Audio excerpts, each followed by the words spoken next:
He's called Zooey because he came to us from Perth Zoo 20 years ago, and he was in a crocodile farm 20 years before that. And we had him for 20 years since. So we know Zooey's at least 60 years old. As to how old he actually is, we can't tell you because we don't know when he was born. We just know he's an old man crocodile. The crocodiles can actually live to 80, some even think 100 years old. So he's probably still got quite a few years left in him, and we hope you do, don't you? Now you'll notice Zooey has a bit of a misshapen jaw.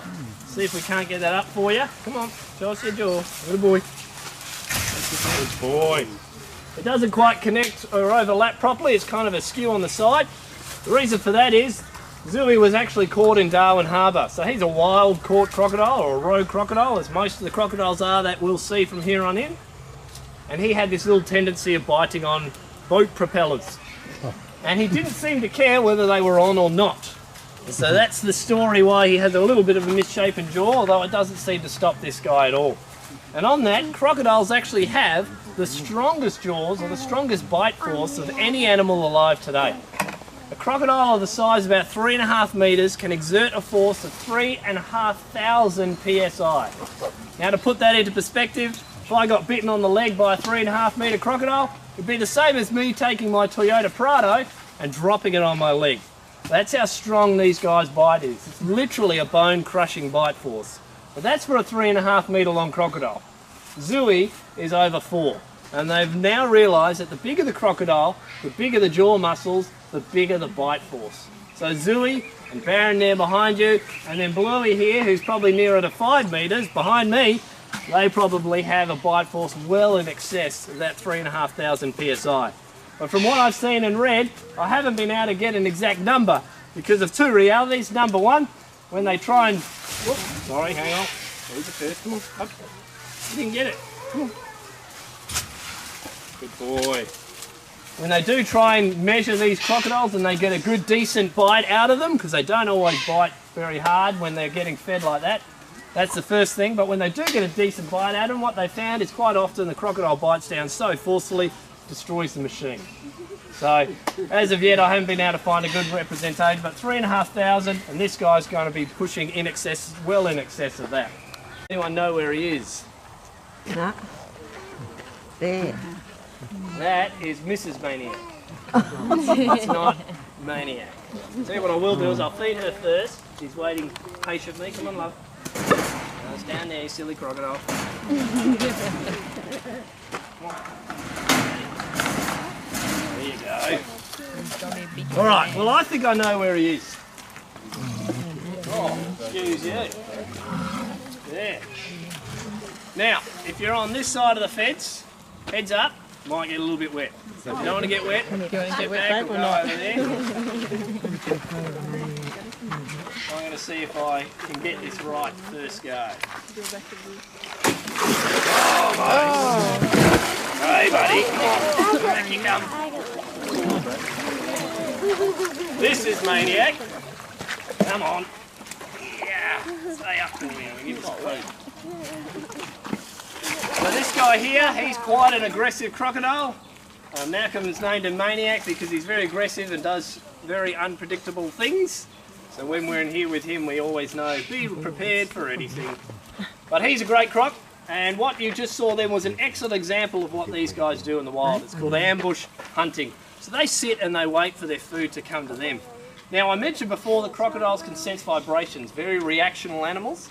Along the jaw there, stick it up in the air for you, he's got a whole bunch of sensors or pores along the side, which actually can sense that change in water pressure. Kind of like a fish has that, a lateral line. So if there's something swimming in the water there, or the female goes in the water, he knows, he can sense it, he can feel what's happening, he knows how big that is, he knows where it is. Or if something comes for a drink, he knows something comes to the water because he can feel that. They can also sense vibrations in the ground. So as we were walking up here, what you guys didn't see was he was actually floating at the top of the water. So he was waiting for us already, but as we started coming up, under he went. Because he knew, you guys are coming, you're not going to see me when I'm under the water. And he knew I was here because he could feel my footsteps, and he was ready to go. So as soon as that ball hit the water, he felt it, reaction, up he comes. And that's how these guys hunt. Kangaroo comes to the water for a drink, it's not going to go past the crocodile sitting on the bank here. No way.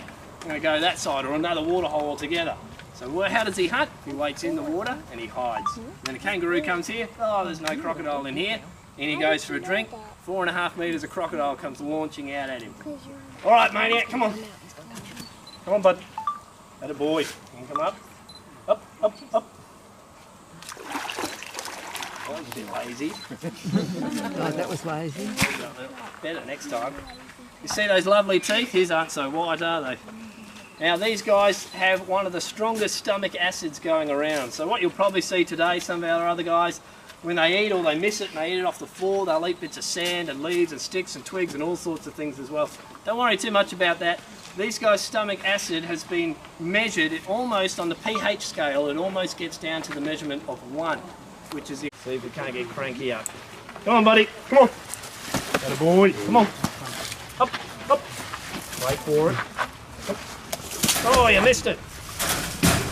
Oh, got the wrong fence too. Down here. Oh, I'm going to have to come in there. Sorry, gang.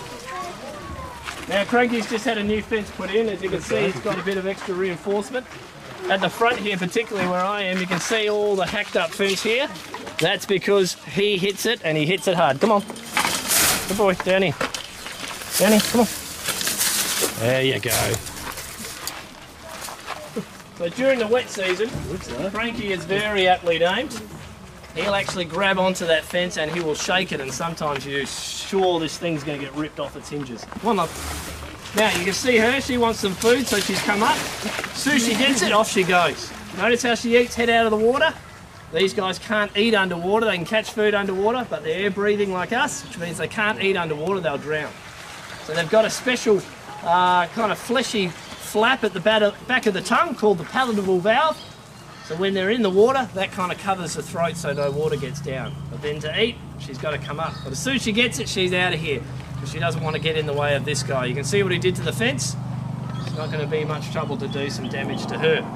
Now in this exhibit, we've actually got an example of an old nest. So you can see at the base of that tree there, that mound of dirt, that's actually was put there by her. So she laid some eggs earlier in the year, and she just scooped some mound of dirt, puts them in there, scooped it on top. And during January, February is the nesting season, and over that time she basically goes off her food. She's hyper alert and hyperactive because she's guarding that nest. Now crocodile mothers are great nest guarders. A lot of things like to eat crocodile eggs, monitors, snakes, rats, all sorts of things. They won't let them get near it if they can. And I'll tell you what, you don't want to mess with an angry mum crocodile. When our boys go in to collect those eggs, because we can't let them hatch in here, we've got to collect them, it's a 3-man job. One man's job is to get the eggs. The other 2, their job is to protect the man getting the eggs. So it's a very big trust exercise. So if you've got a business and you want to do a trust exercise, just give us a ring or something. What they'll do is they'll actually protect her from the female. The male usually is not too much of an issue, but if they are, we will tie him up by his jaw and we'll just tie him to the fence so he can't move. But the female's the issue, because she will come and she'll grab you. She won't have any interest in eating you at all. She'll grab and she'll spin and twist until something comes off, hand, leg, whatever. Then she'll spit that out and she'll come back and do it again, and she'll keep doing it until you leave the nest. They will fight bitterly for those hatchlings. When they do hatch, some of you might have heard some of the hatchlings making some noise today that we had, kind of sound. Well, they'll do that from within the nest, and that lets mum know we're ready to hatch. Mum will dig them out, she'll collect them in her mouth, and she'll take them to the water. And for the next 4 to 6 weeks, she'll actually look after them in the sense that she'll protect them. She won't feed them, they'll have to get their own food, but she'll protect them from any predators. The irony is, something like Cranky here can eat literally anything that lives on our country today. Anything as big as a horse, a camel, even a cow, these guys can eat it. They can take it down and eat it. But when they're born, they're eaten by just about everything. So mum's got to look after them for 4 to 6 weeks. After that time, they're on their own. And if they don't leave mum, she will actually eat them, because she's been so hungry after not eating all that time. Thanks, buddy. All right, we're going to go and see Happy. Just a heads up. So this is a farm-bred crocodile. This guy hasn't come from the wild. Over here, come on. Attaboy, over here. Come on. You get in there, come on. Come on, you slowpoke. But he's quite an aggressive crocodile. His name's Charger because he's actually very good at sitting in that pond. He prefers the little one. And when you come in here, or you feign to come in here, you might start putting the key in the lock. He'll fire out of that pond and he'll come charging up here, as his name suggests. He's very, Good at it, although you didn't show us today at all, did you? It's got a lovely set of teeth. He does have a oh, there she is, a female in here. But she does get chomped every now and then when she gets too close. She's a bit, we'll say brave. She does like to come up for her food, but she does cough it sometimes, doesn't she, buddy? All right, you ready? Oh, no, you ready? Come on, we'll get you to the front. Come on. Little boy, come on. Come on. Oh, you're being lazy today, aren't you? Atta boy. Come on, up you come. Up, up.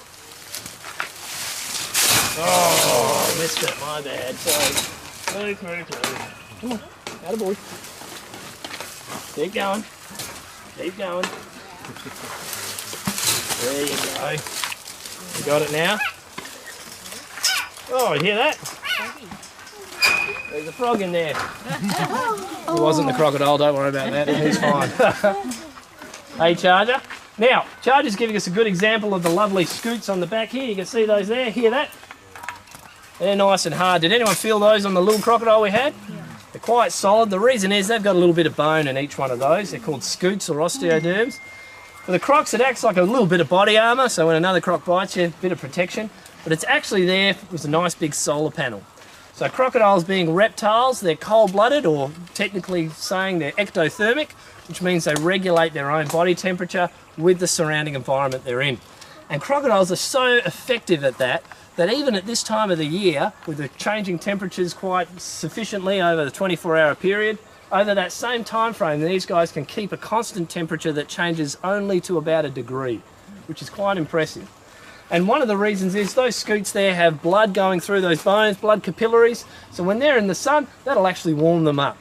If they need to cool down, it's very easy. You go into the water, go underwater, or you go into the shade, or another thing you'll quite often see on documentaries, or if you go up Darwin or up here up north on boat tours and that, you might see a croc out on the shore with its mouth wide and open.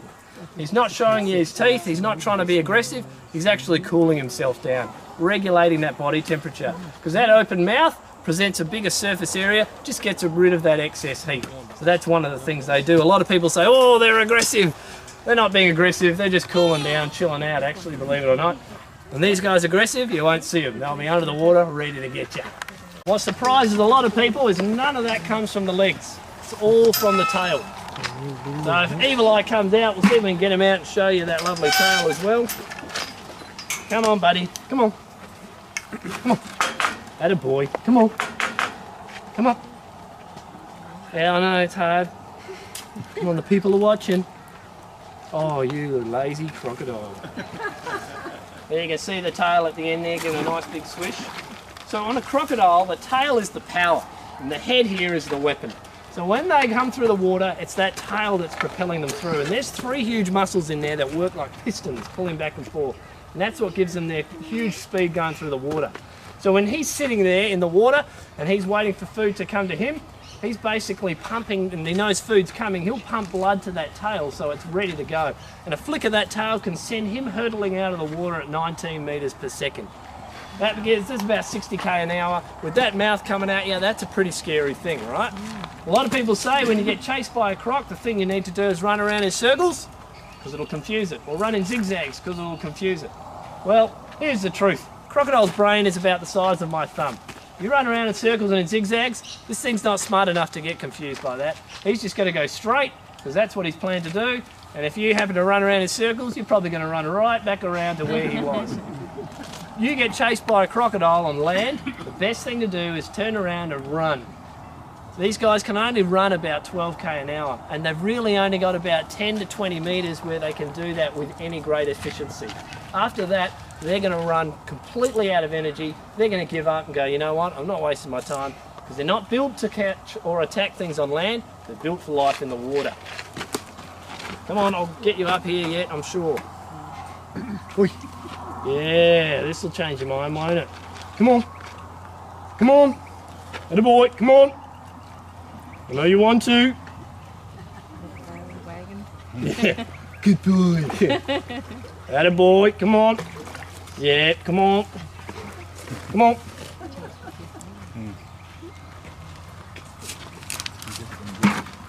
Come on. Atta boy. Now in the wet season, it's a completely different story. He'll be up here in my face. Don't you? Atta boy. Come on, pull that body out. There we go. That's the crocodile we wanted to see. Come on. Oh, I've held it a bit long, did I? Now there we go. We can see that lovely big tail here showing us there. Stay there, good boy. I've got the high fence here, so it's all good. Now the other thing while I've got him here is beautiful. You can see the nostrils there. It's about the size of a 50-cent piece on top there. These guys can actually sit under the water, and you can see it's not see-through, it's brackish, so we can completely submerge 4.5 to 5 metres of crocodile under the water with only that 50-cent piece nostril sticking out. That means he can stay there for as long as he needs to, and you don't know he's there. If he wants to have a look, he'll stick those eyes out of the water too, and all you'll see is those eyes and that nostril. And as you can see in this water, it doesn't look like a big pond at all. And a lot of people make the mistake up north of thinking, well, there's not much water there, even something like that. There's not much water there, there's no way there's a crocodile in there. But basically up here in croc country, you've got to assess and you've got to decide every body of water could hide a potentially dangerous animal in it. And I've actually seen Evil Eye, this guy here, actually fully submerge himself in that small pond there. Now that pond, the water in that pond is only not even up to my knee. And this guy here, has fully submerged himself in that. Again, if you can't see through that water, you don't know that there is a huge 4.5 metre crocodile there, do you? So when you're up here, you've always got to be careful. If locals don't swim there, don't swim there. When you go camping, camp away from the water. If you need to get water while you're camping for any reason, use a rope and a bucket. Better off testing the water and losing your bucket than losing your life to one of these guys while you're out. Right, so just simple things like that. Come on, buddy, it's down there. Good boy. Down there. Almost. Yeah. He's good at that. Last time I had him, I fed him a fish head. He crunched it, swallowed the whole thing, and he just did that slow fade back. It was super cool. Here we go, we're going to eat it, so we can't eat it underwater. There it goes. Now someone did ask me up the other end, if they can't eat underwater, how long can they stay underwater? Now crocodiles can generally stay underwater for about an hour, quite easily. However, if they stay under the water and don't do anything, they can actually increase that time to about 2 to 3 hours without coming up for a breath. The reason is they can slow their whole metabolism down. They can also stop the blood, as I mentioned before, lose a limb, stop the blood going there. But it does mean they can also stop the blood going to those areas like limbs and tails when they're underwater that aren't being used. So just send the blood to the places that need that oxygen-rich blood. So that's what they do. And they can actually drop their heartbeat down to 2 to 3 beats per minute. That is incredible. So these guys can stay submerged for quite some time, which means they are the masters of ambush hunting.